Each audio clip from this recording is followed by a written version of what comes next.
Welcome to Movie Oubliette, the film review podcast for movies that most people have mercifully forgotten. I'm Dan. And I'm Conrad, and in each episode, we drag a forsaken film out of the oubliette, Discuss it and judge it to decide whether it should be set free or whether it should be thrown back and consigned to oblivion forever.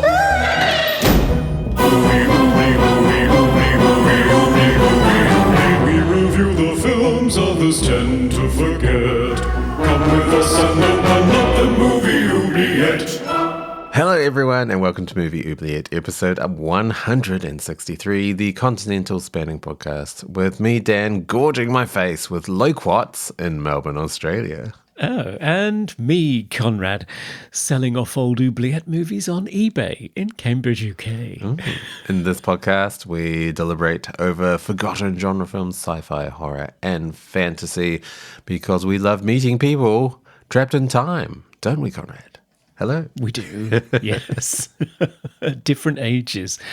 So, what are loquats? Well, moved into the new house, obviously. We do have fruit trees in our yard. We've got figs, persimmon, cherries, a plum tree, and a peach tree, I think, which is amazing. We've only eaten the cherries so far.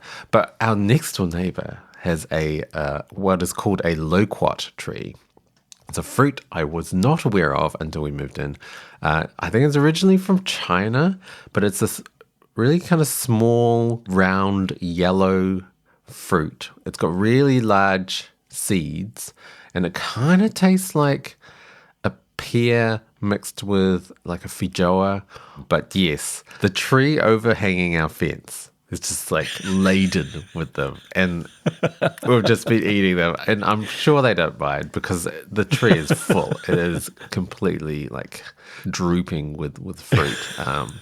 What's the law around that? If it's hanging in your garden, it's fair game. Is that how it works? I mean, I would assume so. I mean, I'm being a little bit inconspicuous when I pick them, so trying to be a little bit careful, but it seems to be a fine. I don't know.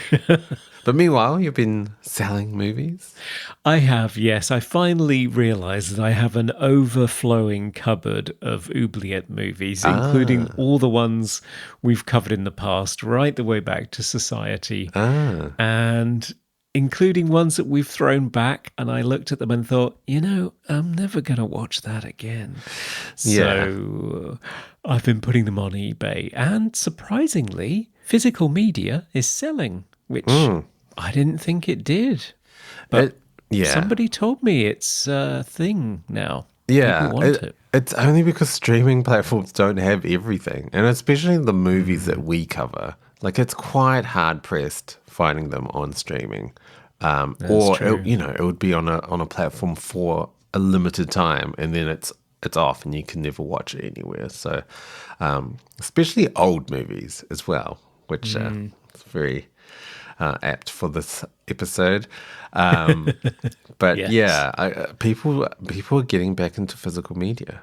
Yeah, they are. No, somebody at work told me that the youngsters love physical media now because they do not trust the ephemeracy of streaming services. Yeah, I mean, it's also so expensive. Like, if you pay for every streaming service, you're spending hundreds a month just to be able to watch things. Well, there's so many of them now. Yeah, so much. Yeah, so much. Yeah. Okay, well, shall we move on to the mailbag, Conrad? What have our listeners been saying? Well, we heard from Wicked Person, who was talking about No Escape, and he said, didn't expect to find this film watchable and was pleasantly surprised. Seeing the Merrick character, I thought that the initial treatment of Negan in the Walking Dead TV show owed this film a bit of an apology. The whole disarmingly malicious thing. I hadn't made that connection, but that's a good point. Okay, yeah. I mean, I would agree. This I had low expectations for No Escape, but it turned out to be much more enjoyable than I thought. Yeah. And he also said, "What a great super bazooka. It thoroughly obliterates everything except the guy you're aiming at and the scaffolding the two of you are standing on." Yeah, I've noticed that as well. And I feel like there should have been a crater after that explosion. Yeah, and just this pillar of ground that the villain's standing on for some reason. Yeah, it's very peculiar. We also heard from Matt Swafford, who said, "This one stings a little because I love so many of the ingredients here. Hudson, Henriksen, Liotta, Stuart Wilson, and Martin Campbell is a solid director. But this movie is a real turd. The whole thing feels like a Ray Liotta as an action hero experiment that fails miserably. There are much better futuristic prison break films out there for us to consume, and this one can stay in the oubliette where it belongs." Oh, surprised by that, Matt. Because I thought this is like almost classic action, 90s action. I thought he would have loved it. Yep, but he is an aficionado of 90s action, so maybe in that pantheon this does not fare well. Oh, interesting. Yeah. And finally, we heard from Serge of Cold Crash Pictures. Hello, Serge. Hello, Serge. And he said, "No Escape isn't a bad film per se, but in a world that already has Escape from New York, Mad Max, Soldier, and hell, even Waterworld, why would you ever want to watch the most perfunctory of the bunch?" It's hilarious to me that the filmmakers thought the idea of a for-profit prison in 1994 would scandalize the movie-going public enough to make it like half the plot revolve around the thought of exposing it to the world. Yeah. Yeah, it's very true. It feels quite quaint in retrospect. Yeah, sure does. It does. Anyway, if you love the movie, if you hate the movie, we love hearing from you. Yeah, let us know. Okay, Conrad, the movie for today, what is it? I have no idea. Let me just put on some galoshes and go over to the oubliette to find out. Oh, good grief, it's really windy in here. Yeah, so much water. Oh, that ruined my hair. Don't get swept away. There's a Blu-ray on the rocks. Coming back. Okay. Tough ones drown too, you know. Oh. Okay, so what do you have, Conrad? So I have the oldest film we have ever done on the main podcast before, the 1948 American supernatural film Portrait of Jennie, directed by William de Turle, based on the novella by Robert Nathan, and produced by David O. Selznick, starring Jennifer Jones, Joseph Cotton, Ethel Barrymore, Lillian Gish, Cecil Kellaway, David Wayne, and Albert Sharp. So what happens in this movie? Well, it features Eben Adams, a starving artist in Great Depression-era New York, struggling to pay rent with his uninspired landscapes because his landlady's already filled the toilet walls with them. One misty, snowy day, he meets a 13-year-old girl called Jennie, who talks about events from 20 years ago in the present tense before vanishing in the fog, leaving only a scarf behind. Inspired by his brief encounter, Eben sketches Jennie, attracting rave reviews from art dealer and wise old maid Mrs. Spinney. Fortunately for Eben's career, Jennie keeps reappearing occasionally in fleeting, mysterious circumstances. And even more fortunately, she gets closer to the age of consent every time, which makes his growing attraction to her more palatable. But Yes. What is Jennie? A time traveller? A ghost? An immortal muse? Are Eben and Jennie destined to be together across time? And why does she recoil in horror every time he shows her a painting of a lighthouse? Find out after the break. Yes. And we will have a guest to show us the way. Yes, we will.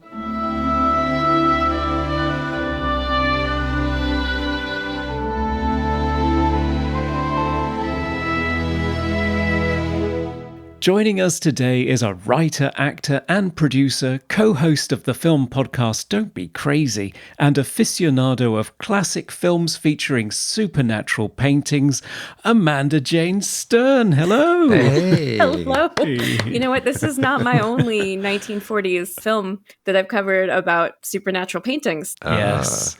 I listened to that episode Yes. on the horror quiz with great interest and thought, hang on. Yeah, I realize I have a thing. And I have another movie that I almost recommended to you, but it's not quite supernatural enough. That does involve a weird painting. Really? Oh, actually, I have two others. Oh, wow. Wow. And you've also just finished, is it your first feature film? It's the first that I wrote, and it also involves a supernaturally weird picture. Yes. We spotted this. This is a theme. It is a theme. So watching the movie we're about to discuss, I didn't realize until I rewatched it after making my own movie how much it had influenced me. So I watched the movie that we're discussing as a child. Oh. So this is me at maybe, I don't know, somewhere between 5 and 7 years old. Wow. Yeah. I know. And it really sticks with me. But this is also pre-Google, or at least it was when Google had just been invented. So no one was really using it yet. We were still making jokes about Ask Jeeves. Yeah. Yes. So I convinced myself that I had dreamt up this movie for years. Wow. Yeah. It is a bit of a dreamy movie as well. Yes. Yes. It does feel like a dream. It does lend itself to that. And so many of your formative film viewing experiences when you're in the single digit age, Yep. they do feel like they might not have actually existed. Yep. So these things just pass into legend in your mind. And then did you stumble upon it again as an Yes. adult and suddenly realize? I did. I stumbled upon it again. So this is a movie that I definitely mentioned to my fiance as something that I think I made up in my mind. And then I think he was actually the one who spotted someone writing about it. It might have been a Facebook group called Incredibly Strange Films as a sort of forgotten gem. And this was maybe 2-3 years ago. And he brought it to my attention and said, "Isn't this the thing that you mentioned?" So we watched it a few years ago. And once again, yep, nope, I know why I like this movie. I know why it stuck with me. Now I'm really watching it, having the reel removed from making my own film and seeing just how heavily influenced by this I was, which is crazy because it was obviously something I was not consciously thinking about. But I find it such a fascinating time capsule of 1940s cinema with some actors I love and just seeing old New York City where I live. Yeah. Had you seen it before, Dan, or heard of it? No. So I haven't seen that many old movies, especially not living in America. So that wasn't a thing. I couldn't switch on the TV in the 90s and they were late at night and they would be playing black and white movies. That was not a thing. They would be playing reruns of Cheers or like MacGyver. That's what TV was in New Zealand in the 90s. Especially a movie not as well known as this movie. I didn't even know about David O. Selznick. I've seen parts of Gone with the Wind. I still haven't seen the entirety of it. So yes, I feel very green in this area of cinema. And in terms of like old movies, I've seen a bunch of Hitchcock movies and not a lot else. Well, I will happily walk you through American cinema, basically silent era Oh, wow. to 1950, let's say. That is kind of my sweet spot. And I know when I reached out to you guys and the things I pitched were quite old. And you got back and you said, we've never done things this old. That's great. And my fiance just laughed at me. He was like, great, you pigeonholed yourself into another podcast where you're the old movie person. Yeah. That's what I am over on horror queers now too. Yeah. So David O. Selznick, if people aren't familiar with him, you're not a film historian for sure, because he's sort of a titan of 1940s cinema. Gone with the Wind is probably the one that he is most famous for in the mainstream. Yep. Very much an independent producer, not necessarily tied down to the studio system, and very focused on quality. He wanted to make high quality movies. And so he had a whole string of hits. Hitchcock's first spell in Hollywood was with Selznick on things like Rebecca. So this is sort of late 30s, early 40s. It's just hit after hit after hit, lots of awards. And then towards the end of the 40s, things start to slide, as they inevitably do. And this portrait of Jennie was meant to be the first of his new series of budget productions. It's budgeted at $4 million, which is about 53 now, inflation adjusted. It's right at that sweet spot that studios just will not do now. It's either 300 million or $500,000. They won't do anything in the middle anymore. And we need to bring back the mid-budgets. We do. Those are the best movies, are the mid-budgets. Yeah. It's a hill I will die on. I think you're right. But it was released on Christmas Day in 1948, or at least it premiered then. And it was a flop. 1.5 million in rentals by June 1950, which is about 20 million, less than half its budget. Yeah. I mean, what I do like about this movie is it is a romance movie, a drama for the most part, but with a supernatural kind of science fiction element, which I quite like those type of movies. Like I'm thinking of movies like Sliding Doors or The Lake House or About Time. Yep. It's mainly a romance, but you have this other element that makes it much more fascinating. I agree. It's also a ghost story. I really like ghost stories. Yeah, I was thinking of The Ghost and Mrs. Muir from 1947, which I think is a film that you've studied, Dan. Yes, I did that. I love that movie. I included it in my one of my thesis actually, because I was focusing on Bernard Herrmann scores. Yeah, so I would like to hear an explanation of what is Jennie? Is she trapped in time? Is she a time traveler? Is she a ghost? Is she a figment of Eben's imagination? I don't think she's a figment of his imagination. I do think she's some variation of a ghost. Or it's more like she's a figment of time who's slipping through. It's almost like, okay, I'm going to make a Doctor Who reference. I'm sorry. Yeah. Time is a timey-wimey wibbly-wobbly ball. Yeah.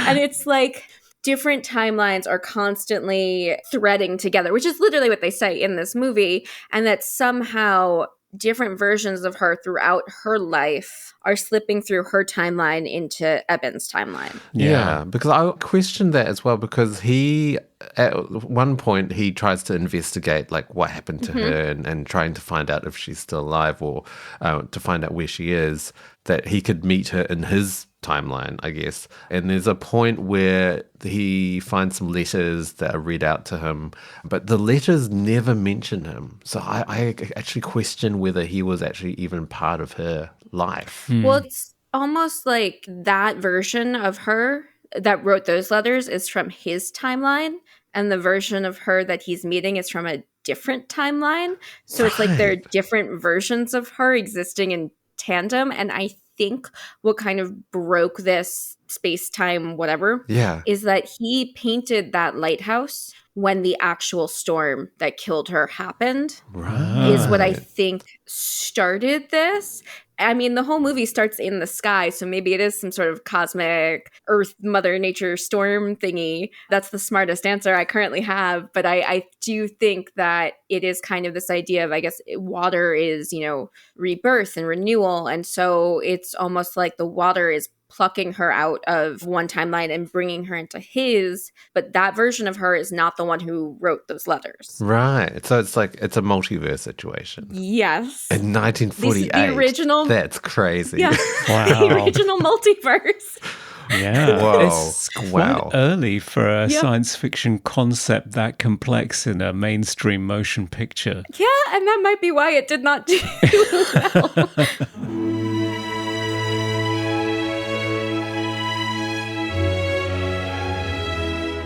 I mean, apart from the concepts, which are fascinating, the central plotline is, I would say, not terribly complex. Nope. Fairly featherlight. It's one of those romance across time stories that relies very heavily, I think, on the chemistry between its two leads to try and establish the romance that really isn't there because they don't spend enough time together, and certainly not having any kind of meaningful interaction. So it's a very difficult thing to pull off, especially when your leads have such a significant age gap. I think she's meant to be about 13. Yeah, something like that. And he's not, when he first meets her, he's just like, I'm confused. She's talking about things that I remember from my own childhood that no longer exist. Yeah. But he has she's like, yeah, she's a little kid. She has a crush. He's just like, this is a weird little kid. I'm curious about why she, acts like she is from several decades prior. Yeah. It's interesting watching it from our time as well, because he talks about her being from a different decade, but I couldn't even tell the difference between the entire because I'm not from the 30s when this movie is set. But yeah, so you have Jennie appearing to Eben in these sort of chance encounters where she just appears, and every time she's a little bit older, things have happened. Her parents die at one point, and she gets shipped to a convent. So it's the same actress the whole time, right? Yes. Because I was like, wow, they've done this really well. So she changes her voice to start off with. Like she sounds younger. And as she gets older, her voice deepens and becomes quite velvety and like sultry. But yeah, it's the same actress even playing the child version. So you're right. This is probably why this movie got special effects. Yeah, because there is significant height differences. And I'm trying to work out, how did they do this? Camera tricks. Yeah. It has to be camera tricks. It's amazing. Yeah. It's amazing the difference that makeup and hair and costuming Yes. in terms of how you perceive her age. And I also think part of what they were kind of expecting with the audience is that this was not the first movie that Jennifer Jones and Joseph Cotton starred as lovers in together. This is their fourth, I believe. Really? Wow. Oh. So there was already some bankability to, these two have chemistry. Okay.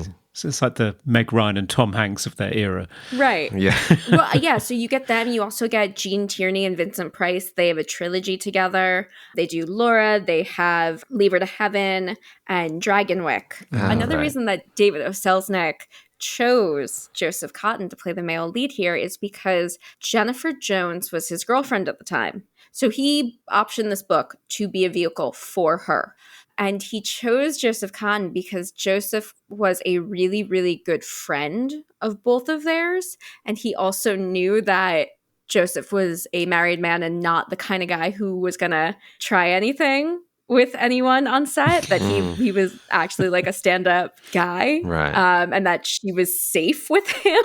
Unlike Selznick, who was married at the time that he met Jennifer Jones. So was she. Right. Okay. Yeah. Yeah, it's scandalous. But they did end up staying married to each other until her death. And Joseph Cotton did stay incredibly close friends with them. He was with his wife until she died, and then he got remarried. And I believe his wedding ceremony was at David O. Selznick and Jennifer Jones's house. Right. Okay. So they were very, very close.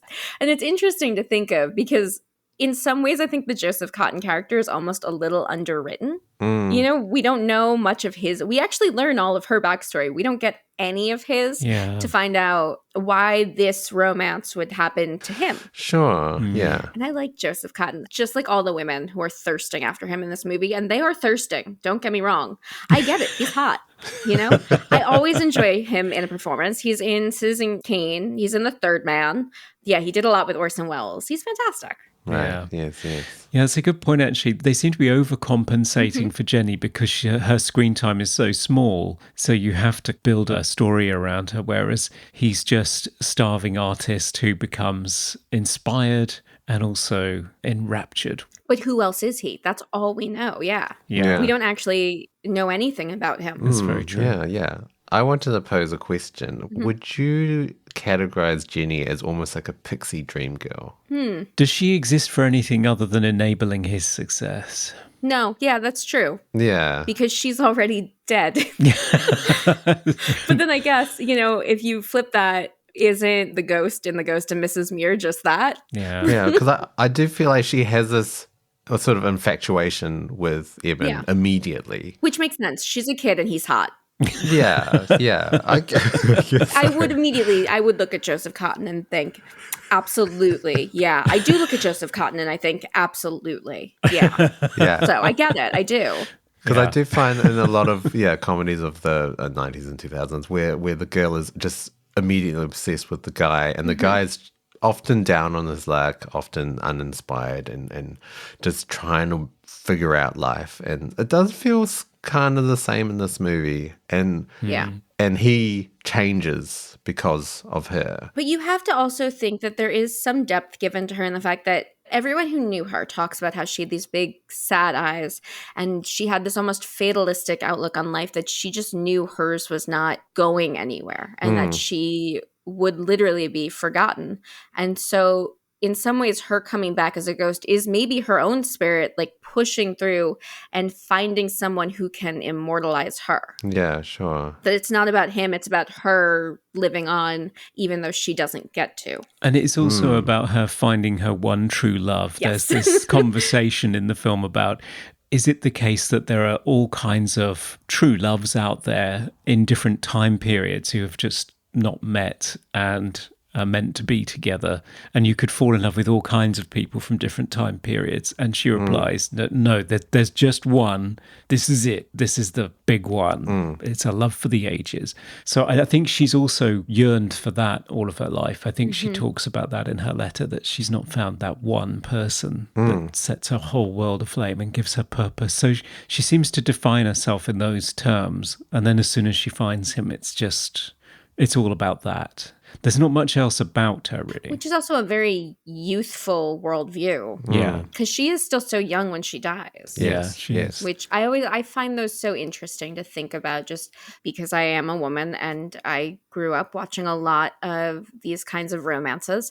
And a lot, when you really start to unpack them, they're not healthy. They're pretty toxic. And then growing up and learning what healthy relationships are and trying to look back on those things and those ideas that you have as a kid and kind of recontextualizing them and interrogating them and thinking about where they come from. Why is this the messaging that we're giving to young girls? Yeah. Why do we still eat it up? Yeah. I mean, in this movie, it could be considered almost grooming. It's a little weird. Yeah. Like, he meets her when she's a child, and then he starts falling in love with her before she comes of age as well. Yeah. It's like... It's a hard topic because I know they don't do a great job of it with similar The Time Traveler's Wife. That one full that on. one is wrong. It's just The funny thing about that, though, is that you don't find it that way when you read the book. When you read the book, it's kind of magical and charming. And then as soon as you watch the first scene of the movie, when he walks naked... He's naked and she's a kid. And she's a child, and you just think, oh not no, good. oh, this is wrong. Whereas I think here they're really trying to differentiate that at first he's just like, this is a weird kid, and I'm kind of like intrigued because of that. Yeah. It's not, Yeah, and yeah. for her, it's a childhood crush, and him, it's like, no idea what's going on. This is very strange. This child is from 30 years ago. Ooh, why is she, so old but so young? Yeah. It's almost like a let the right one in scenario. Yeah. And there true. is one kiss. Yes. Yeah, and I almost imagine that the scene where he finishes the portrait of her, I think they had sex. I think they did the nasty. They definitely did. Oh. They absolutely did. They just couldn't be explicit about it. Yeah, But they of course, absolutely had sex that night. Yeah. His wonderful Dumbo apartment that would now be like $2.5 million to buy. I did wonder about that lovely attic space. Oh, that's Dumbo in Brooklyn. It's real expensive now. Is it? Yeah, Wow. I can imagine. He literally can see across the bridge. He is in prime Dumbo. It would probably be, I don't know, $6,000 a month to rent that. Wow. right. Okay. Yeah, so not Yeah. such a starving artist these days. No, if you lived there and you weren't somehow locked into rent control because you inherited it from someone, you have money. Or a very nice patron. Yes. Right. Yes.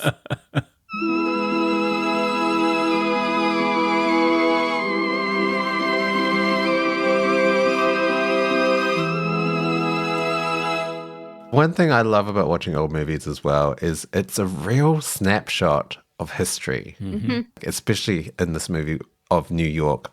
I didn't grow up in America, so I don't know the history, but did it represent the 30s? Well, okay, so I grew up in New York. I still live in New York. So it's actually right. really interesting watching this because they did shoot on location. Yeah. So the whole thing, when they're at the convent, that's the Cloisters Museum up in the Bronx. It's part of the Met. And I know exactly where it is because that courtyard still looks like that. Wow. Yeah, it is very much so clearly New York. And what I like about this is how, for a movie from the 40s, during the Hays Code, which has very strict rules about what you can show, what you can't show. Yeah. Yeah, because the Hays Code was the rating system before the MPAA. Right. And it was created in 1930, but it wasn't implemented until 34. So you get this wild period called the pre-code era from 30 to 33, where everything just ran wild. And I love it. It's great. And you notice the stark difference. I always say the greatest way to tell the difference is if you watch the Thin Man movie series. The first movie is pre-code. And the second is right after the code started. And you can see how much more bawdy and debaucherous the first movie is. And then Right. how they have to be more coded about it in the second. Mm. So this movie obviously was during the code. So queerness, nah. Interracial relationships, forget about it. Right. People doing bad things and getting away with it. Women sleeping their way to the top. And so what I find fascinating about this is because you have to think about New York is obviously an immigrant city. Mm-hmm. Everyone came here from somewhere else. There was a lot of anti-immigrant sentiment towards Irish people, towards Italian people in those time periods. And there's a Right. prominent bunch of Irish characters in this who are just characters. They're just friends of his. They're Yeah, just yeah. people in the world because this is New York City. And when he's searching for Jennie, one of the women he visits is a Black woman who she Yes. lives up in Harlem, has her own apartment. She's not a caricature. She's just a woman who knew Jennie when she was a kid because this woman was also part of this same circus. And it's never stated that she is the help or any sort of servant or maid. She Yeah. was just a woman who worked with them, and they looked at as kind of like a therapist who took care of everything and made everyone happy. Mm. Not in a bad way, but in just like a managerial way for this Sure, circus, yeah. which is really interesting to look at for a movie from the 40s when the code was so heavily implemented. Right. Yeah, you mentioned all the location shooting. Yeah, there was a lot. I feel like movies, from my understanding, a lot of movies of the time were all in studio on sound stages. Yeah. It was very rare to have like exterior shots like on ice skating in New York. Like that was surprising. That's why the budget was high on this one, because they were filming on location, and that is Central Park. That is still what Central Park looks like, you know? Yeah, wow. Those yeah. benches are still there. You know, all of the places that they go to in New York, that really is what the city in many ways is still like. That's incredible. It is. It's so wild to see. And even the lighthouse from the finale, that's in Boston, is that right? Yeah, that's supposed to be Cape Cod. Right. yeah. Okay. That's part of Massachusetts. It's not far from Boston. But did you guys notice, because obviously, and we'll get to that whole bit when the storm happens and the color changes and it's green, which I love. Shocked. I know. It was a shocking thing that happened when the movie came out. But so when he runs into the lighthouse and he looks up and it's all spiraling, did that make either of you think of Vertigo? Yeah, Yes. it really did. But obviously Yeah. the Vertigo green, yeah. Yeah, the color change. So yeah, the most of the movie is black and white, and then the third act with the lighthouse, it goes green. This green filter. I feel like you can see more with the green. Like you see more light and shade with the green coloring. It was like hand done. Oh, was it? So silent movies did actually used to do this, where they would hand color certain frames to be a color like this. So that's what he was pulling from. Ah, right. Yeah, I Yeah, did want to yeah. ask, like, I mean, color did exist, right? I mean, Wizard of Oz is in color, so 39, yeah. Gone with the Wind. Yeah, those are 38, 39. Yeah. And then so you've got the green scene, and then it goes into kind of almost like a sepia tone after that. And then the final shot, I mean, big spoilers here, with the reveal of the portrait of Jennie, it's full Technicolor. Yeah. And it has so much impact. Like that painting Yeah. it just jumps out on the screen. It's so vibrant. It really does, especially when the rest of the movie is black and white. And I love black and white movies. I think we should do more of them. Yeah. I love black and white cinematography. It's gorgeous. Yeah. But yeah, I think I read somewhere that was not, because it's not Technicolor. I think that was hand Oh, was it hand? Yeah, colored. All of it yeah, was yeah. hand colored. That's amazing. Wow. It's such an interesting concept for a film like this, though. Like, know. it feels so experimental. Yep. Well, not so much so, because, of course, Picture of Dorian Dorian Gray, which was released just a few years before. Oh, yes. Every time you cut to images of the picture of Dorian Gray, you suddenly crash from black and white to 3-strip Technicolor. And that is really? a real eye gouger. Yes, you do. Yeah. Another movie I have discussed on the podcast with the magical portrait. Yeah, that only appears in ethereal color all of a sudden in the middle of a black and white movie. But it's so striking when it happens. Yeah. Very much like the transition from Kansas to Oz. It's like, whoa. Yeah, I love that transition, the sort of background to that as well, how everything was painted that sepia tone so that they could have when she walked through the door, everything colorful. It's amazing. It's Yeah, like, and two Dorothys. There's a sepia Dorothy that steps out of view and yeah. out comes the color Dorothy. It's very clever, single shot. So good, so good. The film is beautiful, though. We have to talk about the cinematography. Stunning. It's photographed by Joseph H. August, who was one of the 14 founding members of the American Society of Cinematographers and one of the first to get ASC at the end of his name in the credits. That tracks. He was nominated posthumously for an award because sadly he did pass away. So he was toiling during post-production on the storm sequence, and he walked into David O. Selznick's office and said, I think I've finished it. I'm finally satisfied with it. And he sat down on David O. Selznick's sofa, closed his eyes, and never opened them again. Whoa. Oh my God. He died in David O. Selznick's office. Wow. Spooky stuff. That is actually kind of spooky given what the plot of this movie is. Yeah, he died for his art, quite possibly. Yeah. Because he was not an old man. He was only in his late 50s. The cinematography is absolutely gorgeous. And there's so many shots that look like a pointillism painting. Yeah, so they put like sort of a canvas texture over it. So it looks like you're looking at a painting. And a lot of shots in this movie felt very dreamy. Like every time Jennie would walk away or skate away into the distance, you have that lamppost and it just looks like a dream. Like it's incredible cinematography and lighting. Well, there's the shot when she's sitting in his studio for her portrait, and the way that the mist kind of that's being formed by the light is just creating stripes across her. Yeah. So she looks ethereal. It's so pretty. I don't know how they did that. Like it felt like a painting. Really, really good cinematographer and lighting and planning that shit out. It's planning. That's not a happy accident. That is planning. And there's also one shot where it looks like it literally looks like a painting. It's so still.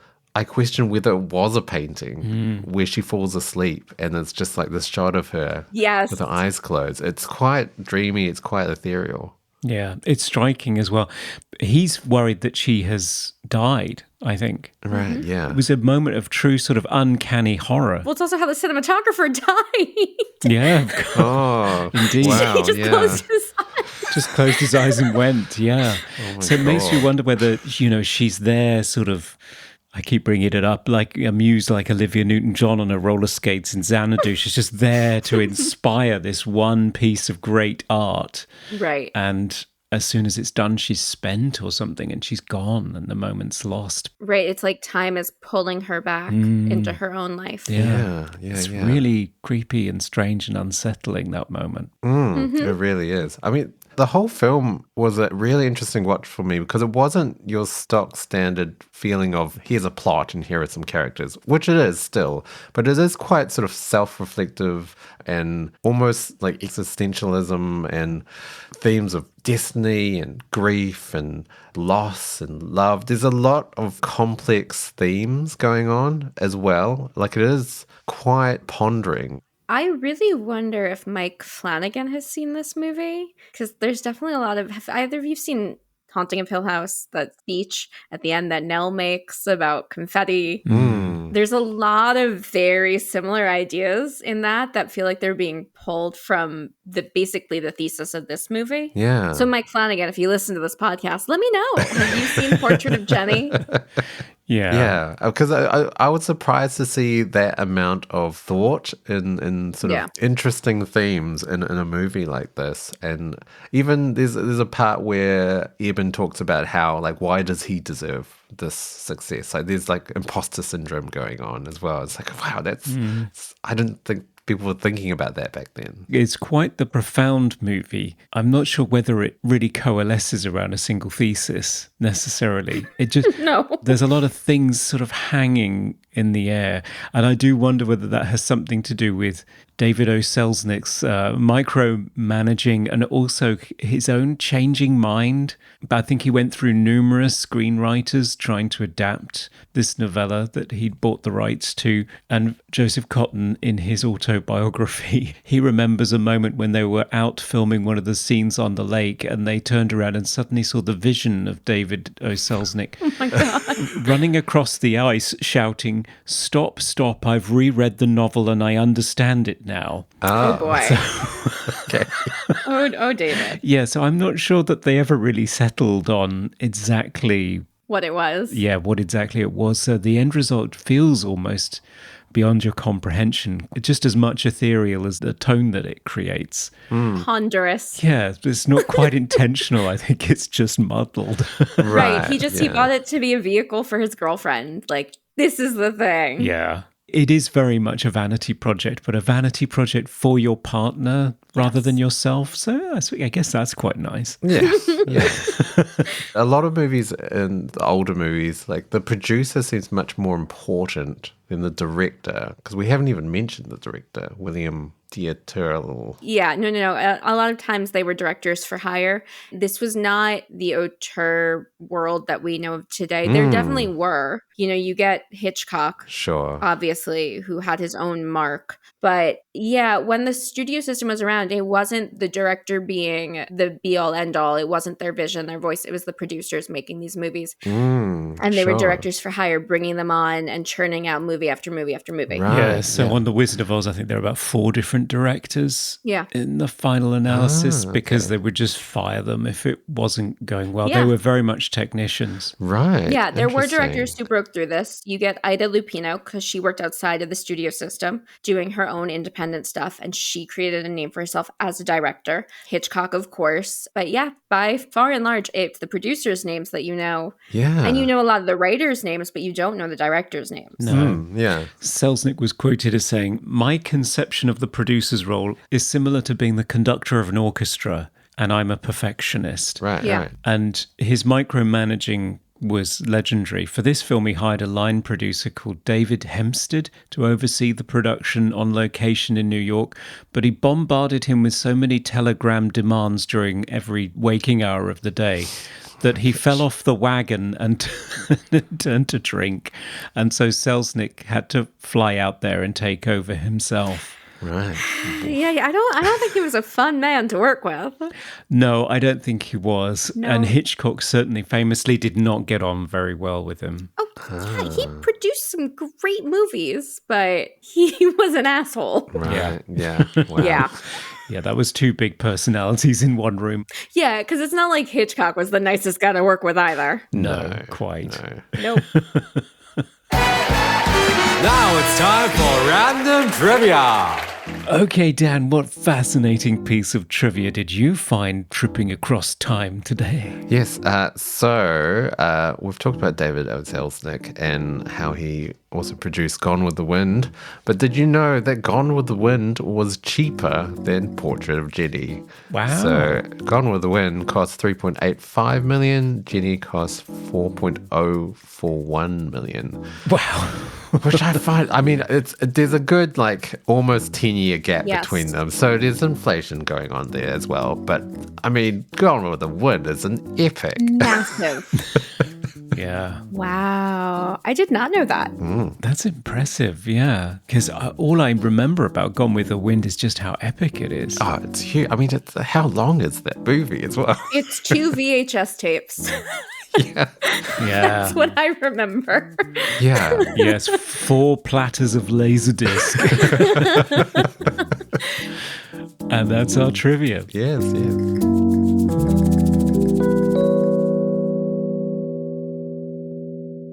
So we've talked about the two leads in this movie, but I feel like the support cast is great. Yeah. Drew Barrymore's great aunt. Really? Oh, really? Yeah. I did not know that. Yeah. She's playing that art dealer. Oh, you can so see the lineage there. Yep. She is definitely my favorite character in this. I think she's hilariously funny, but also quite wise. Yeah, she is. And she also has a crush on him. She does. Like all of the women in this movie, they are all thirsting over Joseph Kahn. Yeah. I think it's so funny when he first walks into his apartment building and the landlady comes out because she wants the rent.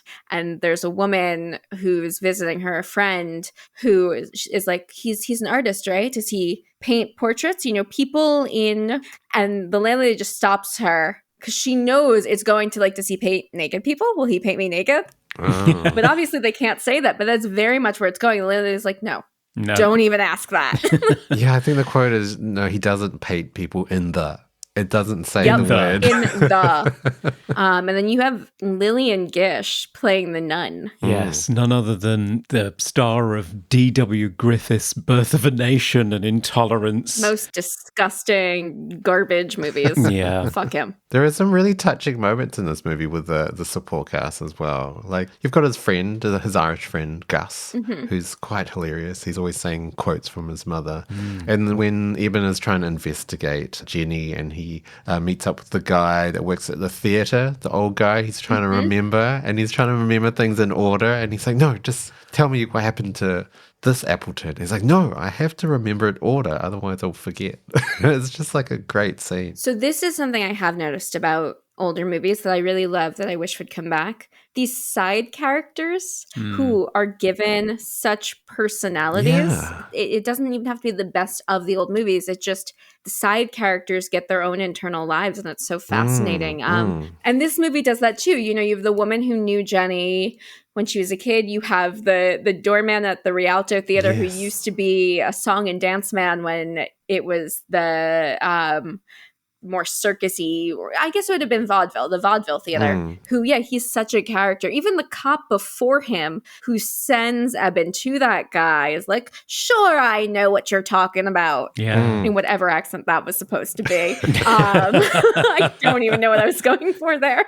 Yeah, they're all fascinating characters. Yeah. And now we just, we give our one-line characters, we're just like, just blend in, don't do anything, just be a nothing. But I want to bring back these weird one-scene characters who do so much. Yeah, steal the movie. Sometimes, yes. Score-wise, I did read that Bernard Herrmann was originally going to do the score to this, but then he dropped out due to delays, or he just didn't get along with Selznick or something. What? Someone not getting along with Selznick? Who's ever heard of that? It's an interesting case, this one, because he did compose one thing, which is the song that Jenny sings. Oh, yes, with lines taken from the novella. Right. It's a very haunting song. Yeah. Yes.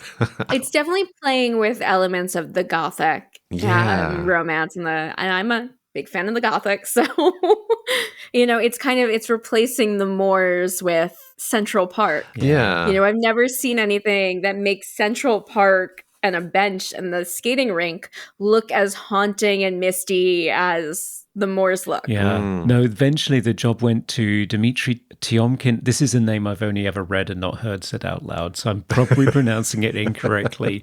So he was hired to arrange motifs and themes from the work of the composer Debussy. Oh. Selznick licensed 6 pieces from the Debussy estate for $19,800, which is the equivalent of $250,000 now. Wow. And all the Debussy pieces now are public domain. Are they? Yes. Oh, yeah. Those compositions are old enough. You could make your own cover of them. Oh. I learned a lot about music licensing and copyright law and public domain when I was doing the music licensing and figuring out songs for my own film. Yes. Oh, yeah, I can imagine. It's not an easy thing to do. Yes. Oh, no, that's why we only really licensed one modern-ish song, and then everything else was either one part of it was public domain, so I was able to license a version that was cheaper because it was completely unknown, or we created our own versions. I could imagine. So Selznick As we've said before, he always wanted to give this seal of quality around his productions. And he felt that by importing music from the classical repertoire, he would be lending this sort of high art status to his movie. And he was quoted as saying, "I feel that musical scoring is due for great improvement. Our pictures have been used as an exploitation ground for second-rate talents of the composers who have been out here." Right. So Wow. screw you, Bernard Herrmann.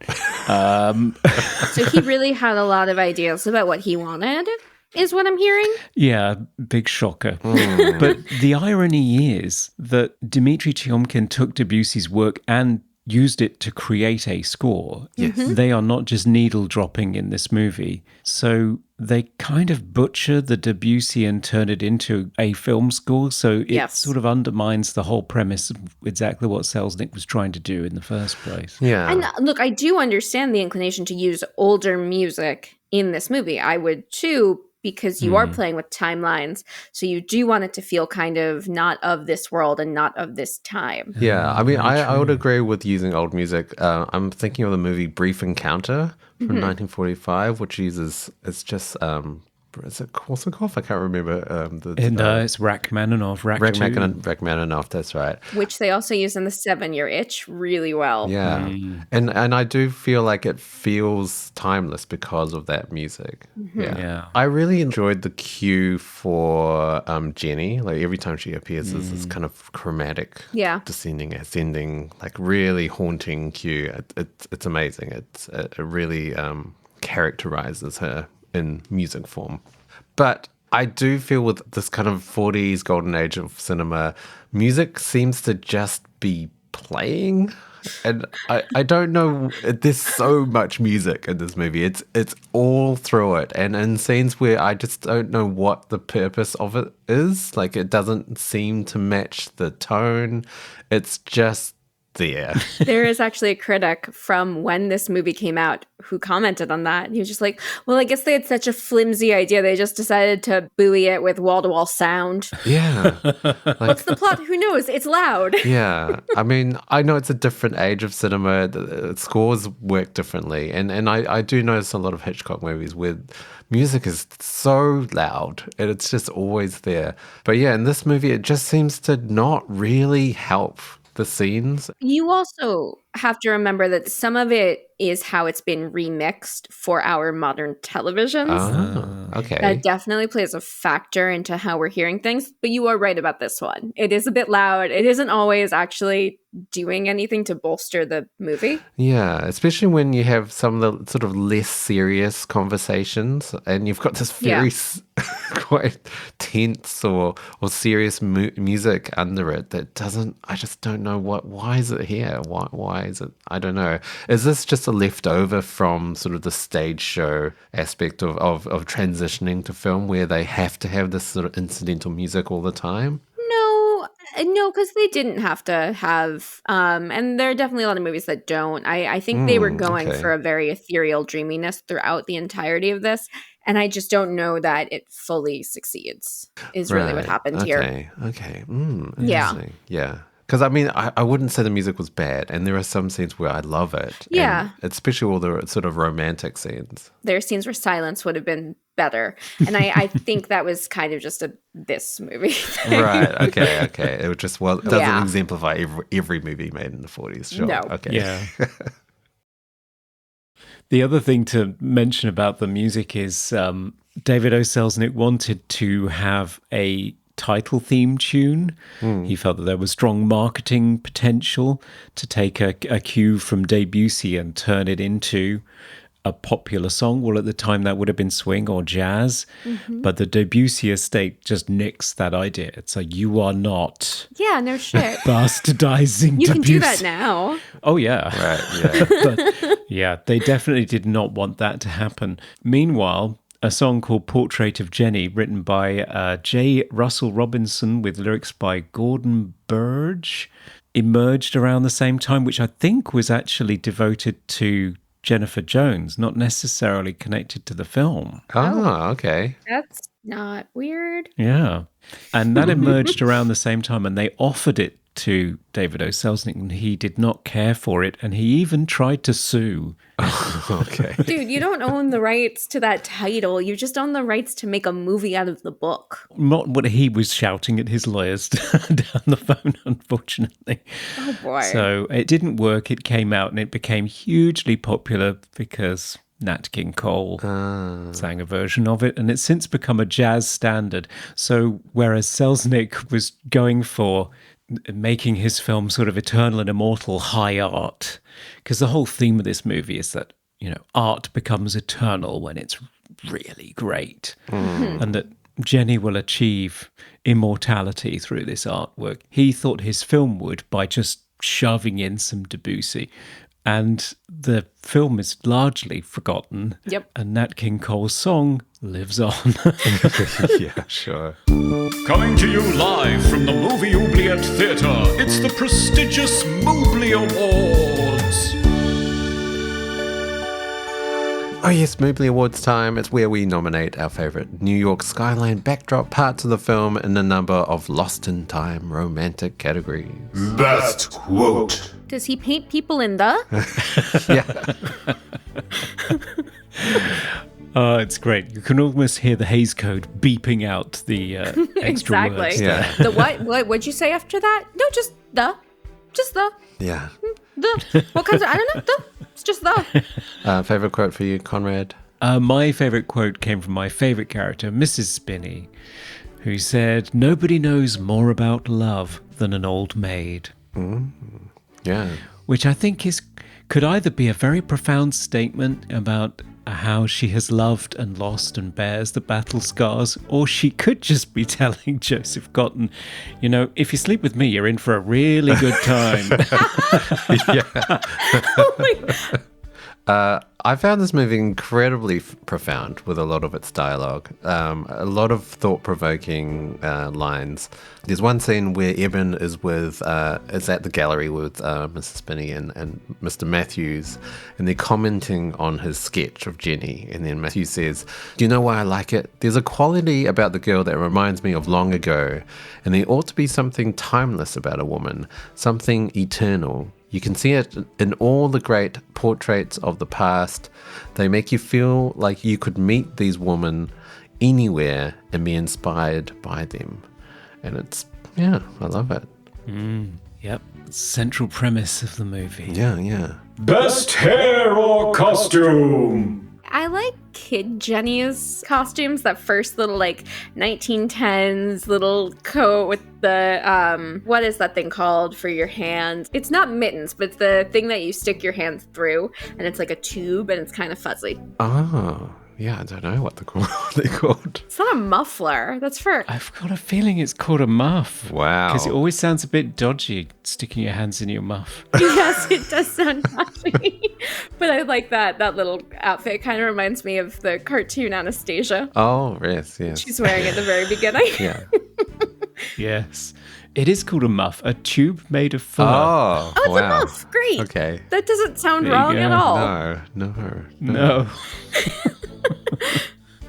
My favourite is, I'm sorry, I'm just in love with Mrs. Spinney. It's the fascinator Oh my hat God. that she's wearing when she and Evan take a horse-drawn carriage ride around Central Park. The fascinator? I've always been fascinated funny hat. with these things with nets. I feel like now we're now referencing something else. I feel like you've maybe watched another movie that involves a weird picture. Yeah, maybe. Quite maybe. possibly. Funny little hat. So listeners, if you don't know, this is from Amanda's film, Perfectly Good Moment, available on Tubi right now. Yes. Yes. Most 40s moment. That's actually kind of weird though, because this movie is so not of its time. Because it's so clearly trying to capture this ethereal quality that is traveling through time. Yeah. That It's also set in the 30s, right? So it's not even supposed to be the 40s. right. Yeah. I think you're right. It would just be, I guess the most 40s thing is just the way that he looks. His facial hair and his hairdo is very 40s. It's not 30s. Yeah. Yeah. That's true. I don't know whether this is specifically 40s. I think this is just a generalization of older movies, but just a big age gap between leads. I mean, it's not huge. Well, it's fairly The actors significant. are 14 years apart. Yeah, 14 years apart. But I'm just thinking of the Audrey Hepburn movie, Yes. Funny Face, with Fred Astaire being, I think he was 58 and she was 28 at the time. Yes. That's huge. Ouch. You can see as a girl who grew up watching a lot of these why I made a movie about an age gap relationship. Yeah. Yes. that is a big part of it. Yeah. Favorite scene? When he runs into the lighthouse and it looks up, that whole, and it's probably because of the effects that they did there, but I really love that. I love the shooting of it. Yeah, it looks surreal. Like, it doesn't look real as a lighthouse. Like, the spiral staircase is incredible. Yeah, it's visually striking and it really heightens the scene. It's wonderful. I picked a similar moment, which we've already talked about, which is the moment after Eben completes his portrait of Jenny and he looks at her and she appears to be frozen in a portrait herself, as though she's passed. I was just shocked and stunned by it. It's so uncanny and disturbing, but also beautiful. It's gorgeous. Yeah, it's stunning. Most cliche moment. I mean, the whole premise is kind of cliche when you think about it. Love defies time and space. That's a cliche. Yeah. I do love it as a genre, though. Some of my Me too. favorites are things like the TV movie The Two Worlds of Jenny Logan. I don't know if you may have seen that one. Christopher Reeve's movie with Jane Seymour, Somewhere in Time, which also has a portrait Yes, in it. it does also have a portrait. So, Conrad, cliche for you? My cliche is something that's known as wife husbandry, which is where a man raises a young or otherwise supernaturally innocent or childlike woman to be his wife at some point. Okay. Yes. Ew.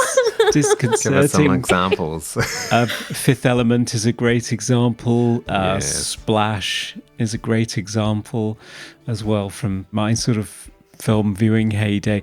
But apparently there is a 70s Rock Hudson film called Embryo where he actually creates a woman from scratch and then has sex with her. No. Isn't it also then the born sexy yesterday trope that this is kind of tying into? Yeah. Yes, that's Oh boy, the one. okay. So cliche, I think, Amanda, can you help me with this? So I've noticed in a lot of Golden Age sort of romantic movies, that embrace that they have where the woman is like significantly lower but really close, looking up towards the lead man. Like, that seems so cliche of the time, and you don't see that anymore. There is no specific term for that, but I know exactly what you're talking Yeah, about. I just see it a lot in older films. I part of it has to do with gender dynamics, but also what they could and couldn't do because of the Hays Code. Okay. What they could show in terms of kissing and whatnot, and why, you're never having a close-up on their mouths. Yes, the actors are really kissing, but they do have to kind of hide it because you can't see if there's tongue there. We cannot show that. Yeah. So that's part of why it's staged that way. And it's not that the actors are fake kissing. They are very much so really kissing. It's just that we can't show such overt sexual content, so it has to look more big and broad, and you can't zoom in and actually see their lips in that way. Best special effect. Well, I mean, how on earth they made her look like a child throughout different stages of her life, from like a 12 or 13-year-old to a 15-year-old to, a 17-year-old to then just being an adult woman, is so fascinating because they weren't using a child double as far as I know, and then there was no computer to swap her face onto it. This isn't like Men where they put Rory Kinnear's face onto the body of a child. Yeah. This is all just her, and they're using weird camera tricks to make that happen. Yeah, I just couldn't pick it. Like, she looks like she's barely up to his chest. Like, she's significantly shorter in the scenes. And how they've dressed her, she looks so childlike. So I was so confused trying to pick have they changed actors throughout the movie? It's the same person. It's all her. Yeah. It's incredible. A member of Selznick's staff suggested when they were trying to figure out how to make the movie that they cast Shirley Temple in the lead role, who is 16 years old at the time, and then shoot the film over a span of years as she grew up, as in Linklater's Boyhood. Oh, yeah. Yeah, but then he would be old. Yeah, it wouldn't work, would it? It doesn't make sense because only she's the one who's supposed to age. No one else is supposed to age. Also, that's fucking creepy. Yeah, it is. It's worse, isn't it? Part of what takes some of the creepiness out is that she is always played by the adult actress. Yeah. Special effect for you, Conrad? For me, it is that first lightning strike when all of a sudden the movie's green, and I was genuinely shocked. I was too. It's such a simple effect, but wow, it works. Yeah, it makes that whole scene just much more impactful and different. It feels like a dream. Yeah, and really macabre as well. It's ghoulish, literally. Favorite sound effect? I don't know if I have a favorite sound effect for this one. Yeah, I couldn't really pick out anything either. This sound is not my favorite part of this movie. Yeah, no, it's not. I mean, generally speaking as well with older films, like sound was harder to do or like just not as important. Like I feel like I've watched so many old movies where the dialogue is all distorting and it's just like, well, right, it's because we haven't remastered them properly and we don't have the equipment to do so. I feel like this is one of those things where they were just like, let's be loud. Yeah, and there is also so much music as well.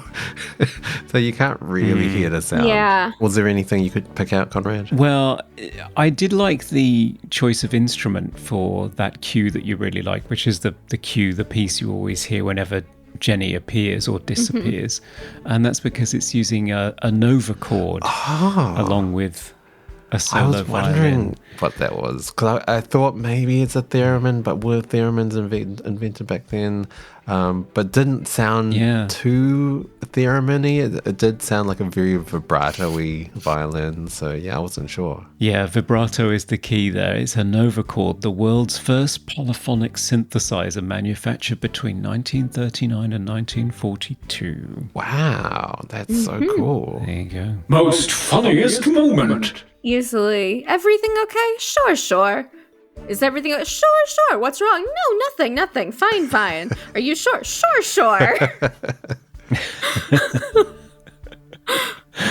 Yeah, it's a fun scene. That's a scene in the Irish diner or restaurant or bar. Restaurant. Yeah.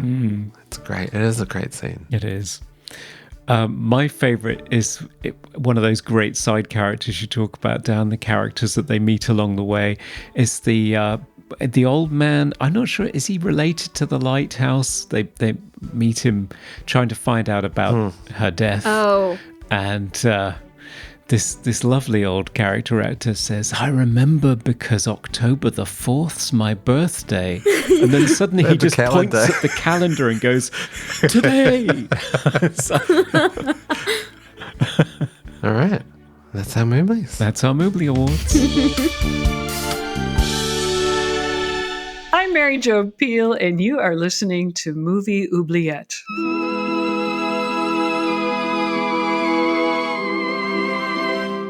Yes, it is final verdict time. Should A Portrait of Jennie escape the confines of the oubliette to be recognised as a piece of 40s cinematic art, or should it be lost to sea and be dragged back down into the darkness to be forgotten? Amanda, so A Portrait of Jennie you have brought to us. Should people watch this? Yes, I absolutely think people should watch this one. Definitely. Yeah. I think we've sold it.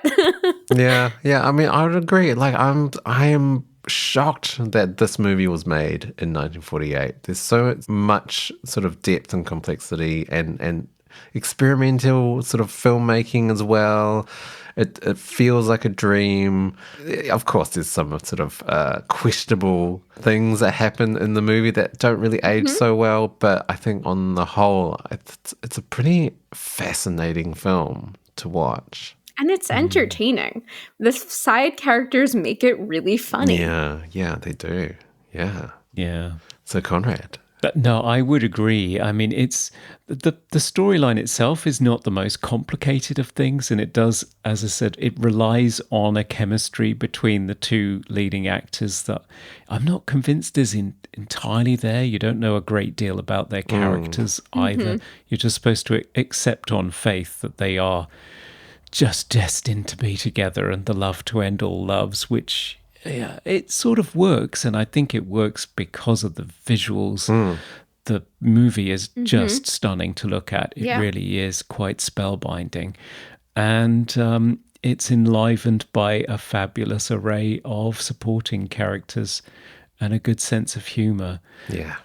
So I think it's a keeper. Yes. Yeah, and Joseph Cotton's really hot, guys. He's really hot. Okay, I guess we better check with our patrons, Yes. Dan. Oh, yes. Hello, Hal. Yes, Conrad? Can we have the result of the patrons' vote, please? It's unanimous. They want to set it free. Oh, that's great. Thank you. Thank you. Yeah, it's unanimous. They all want to set it free. Film aficionado said, Portrait of Jennie is worth checking out for a multitude of reasons. I particularly enjoyed how the cinematography and production design contributed to the film's intriguingly surreal quality. All of the performances were great, but Jennifer Jones is definitely the standout as she convincingly plays Jennie at many different ages. If I were going to nitpick, I would say that Joseph Cotton is a bit too old for his character as written.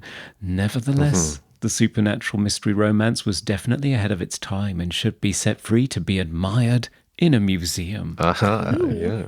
Like the Met? Yeah, maybe. In Technicolor. And Jasmine, who often is the sole voice who's standing against a bunch of men cheering on some 80s gore fest. Bless her. Here, finally, she finds herself in good company. This is a charming love story with a truly awe-inspiring visuals and a splendid cast making it all very engaging. It's nice to see silent starlet Lillian Gish in a small role, too. I can see this as possibly being the inspiration for films like Somewhere in Time and Frequency. It certainly has no business being in the Oubliette, even if the cynic in me wants to say such things as, hey, isn't this guy essentially grooming this girl? And, well, if lines like, there is no life until you love and have been loved are true, that spells doom for my pitiful existence. But Jasmine. I digress. Set this free. Oh, boy. All right, let's set her free. Goodbye, Jennie. Bye, Jennie. Where I'm going, nobody knows. Bye. Have fun. Yeah, thanks so much for bringing it to us, Yeah, Amanda. I'm so glad. This is one of those first things when you guys got back to me. It's one of the first movies I thought of. Oh, okay. Well, speaking of films that focus on a relationship between a man and a woman with a significant age difference, Yes. tell us about your movie and where people can see it. Yes. Yes, so I made a movie called Perfectly Good Moment. It is a 2-character psychosexual revenge thriller about a couple that's been together on and off for 8 years. When they met, she was 19 and he was 34. It's 8 years later and she's back with more than a reunion in mind. Yep. The movie is currently streaming for free with ads on Tubi. And I don't know if you guys watched it on Tubi, but we all kind of checked, and it seems like for us, the ad breaks were actually placed in the act breaks. So if that Yeah. They so are. that They way, were, good. yeah. Oh my God. So then that's been intentional, and the ad breaks are actually in our act breaks, which is great. Glad that wasn't just the fluke that happened for me and my cinematographer. But yeah, it's out now, so you can watch it for free with ads on Tubi. You can rent or buy it on Amazon as well.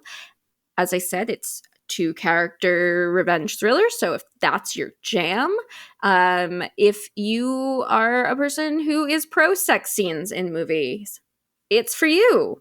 If you never want to see a sex scene in movies, don't turn it on because there's a lot and you'll just be averting your gaze literally the entire time, which, whatever. Sucks to suck. I'm clearly pro sex scenes in movies. I'm also very pro working with intimacy coordinators. So we had one on set the whole time. And they were amazing. Yes. Yeah. Very, very helpful. And Amanda, you also have a podcast too. I do also have a podcast. I co-host the film podcast, Don't Be Crazy. We don't really cover that many old movies, actually. Oh, okay. No, we should. I know. I should have something where I talk about old movies. That's just what I do when I guest on other pods. Okay. Yeah. Yes. So what sort of movies do you cover then? Anything. Anything? Yeah, there's no real... It's really just kind of whatever my co-host and I think up in a given. We're actually taking a little bit of a break this month. He recently had a baby. I have the movie out, so I'm going crazy promoting. He's doing some traveling this month. So we're coming back in December for the holidays, and I think we're doing holiday tops and bottoms. Oh, okay. Sounds great. We pick like the top 2 ranked holiday movies on IMDb and the bottom 2. Oh, okay.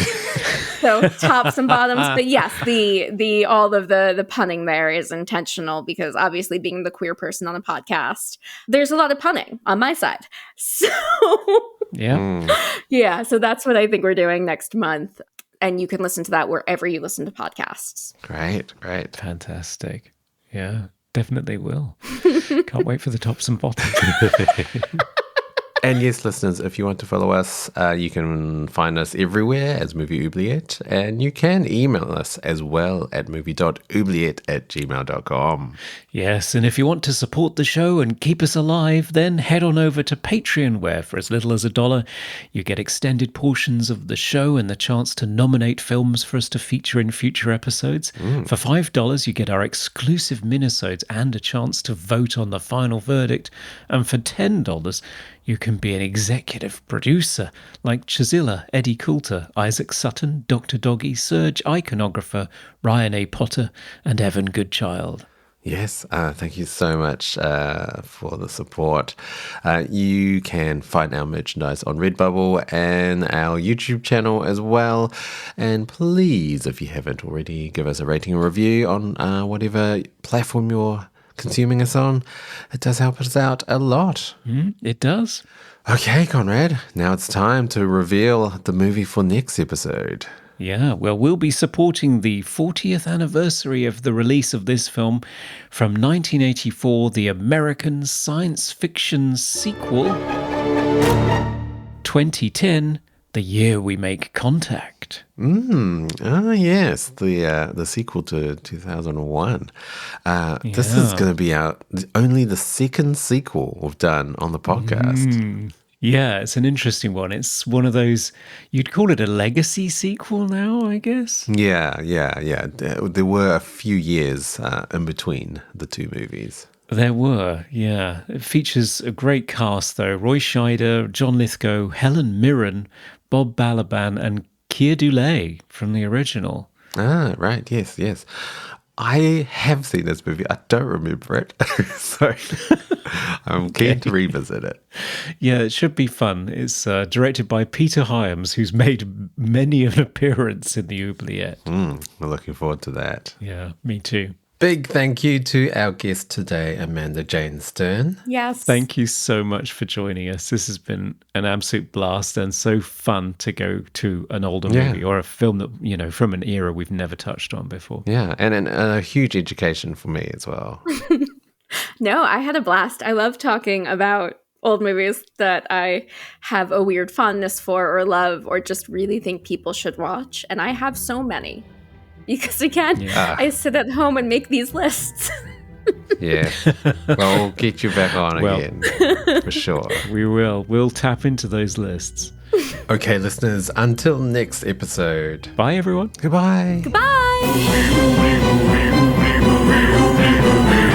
We review the films others tend to forget. Come with us and open up the movie Oubliette. I remember because October 4th's my birthday. Today!